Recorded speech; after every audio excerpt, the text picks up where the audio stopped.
সরকারি স্কুল, একটা শ্রেণীকক্ষ, তাতে সব মিলিয়ে গোটা 7 বাচ্চা। তার মধ্যে পিপি 1-এর বাচ্চা আছেন, আন্ডারের বাচ্চারা আছেন, ক্লাস 1-এর বাচ্চা আছে এবং ক্লাস 4-এর বাচ্চা আছে। একজন শিক্ষক, তিনি সবাইকে পড়ানোর চেষ্টা করছেন। আরও 2জন শিক্ষক শিক্ষিকা আছেন, তারা গভর্নমেন্ট যে ডিউটি, ইলেকশনের ডিউটি, তাতে নিয়োজিত রয়েছে। এই স্কুলটা একটা সময় ছাত্রছাত্রীদের কথাবার্তায়, ছাত্রছাত্রীদের হুল্লোড়ে মাতোয়ারা থাকতো। আজকে সেই স্কুলের অবস্থা এরকম। এখানকার মিড ডে মিলের যারা কর্মী ছিলেন তারা মাইনে পান না, বহুদিন হয়ে গেল, বাধ্য হয়ে মিড ডে মিলটা বন্ধ করেছে। এখন পাশের একটা স্কুল থেকে এই বাচ্চাদের জন্য মিড ডে মিল নিয়ে আসেন এখানকার মিড ডে মিল কর্মী। মিড ডে মিল কর্মচারীদের সঙ্গে যখন কথা হচ্ছিল তারা বলছিলেন মাসে 2000 টাকা করে পান। স্কুলের চাকরি না করে যদি লোকের বাড়িতে কাজ করেন তাহলে একটু বেশি টাকা পেতে পারেন, অন্তত 4000 টাকার ডিমান্ড তারা করছে। আমি জিজ্ঞেস করলাম তাহলে এখনো এই কাজ করছেন কেন? ওনারা বলছিলেন মায়া পড়ে গেছে। ওই ছোট্ট বাচ্চাগুলো আমাদের ছাড়ার অন্য কারোর খাবার খেতে ঠিক পছন্দ করেন না, তাই আমাদের আর্থিক ক্ষতি হলেও বাচ্চাগুলোর মুখের দিকে তাকিয়ে আমরা তো মা, আমরা এই কাজই করি। আমরা চাইবো আমাদের স্কুল বাড়িগুলো, আমাদের ভেঙে পড়া স্কুল বাড়ি, সেগুলো ঠিক হোক।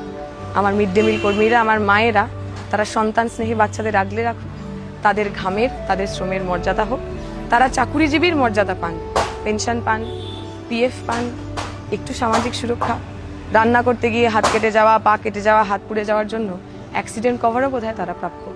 আমরা চাইবো এই এলাকার মানুষদের নিয়ে এই এলাকার স্কুল বাড়িগুলোকে আমাদের প্রাণের বাড়ি তৈরি করার। আপনারা আমাদের সঙ্গে থাকুন।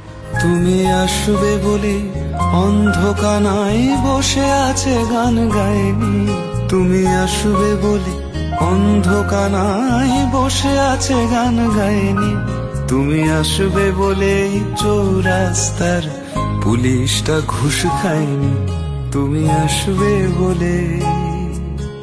শুনছেন তো মা বাবারা, আপনি কি এখনো ভাবছেন আপনার সন্তানের ভবিষ্যৎটা সত্যি সঠিক হাতে তুলে দিচ্ছেন তো?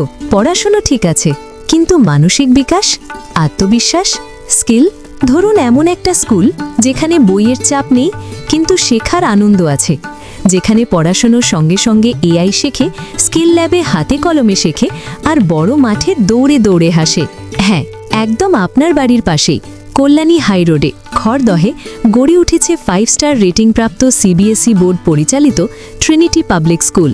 লোয়ার নার্সারি থেকে উচ্চ মাধ্যমিক পর্যন্ত সম্পূর্ণ শিক্ষা, পিক অ্যান্ড ড্রপ ফেসিলিটি, মানে মা বাবারও টেনশন ফ্রি লাইফ। আর জানেন, টাইমস গ্রুপ স্বীকৃত সেরা সিবিএসই স্কুলের তকমাও আছে। তাহলে আর দেরি কেন? আজই ভর্তি করুন, কারণ সঠিক স্কুল মানেই সন্তানের সঠিক ভবিষ্যৎ। এখনই কল করুন 3366326259 অথবা 6289679457। ট্রিনিটি পাবলিক স্কুল, যেখানে ভবিষ্যৎ গড়ে ওঠে হাসি মুখে।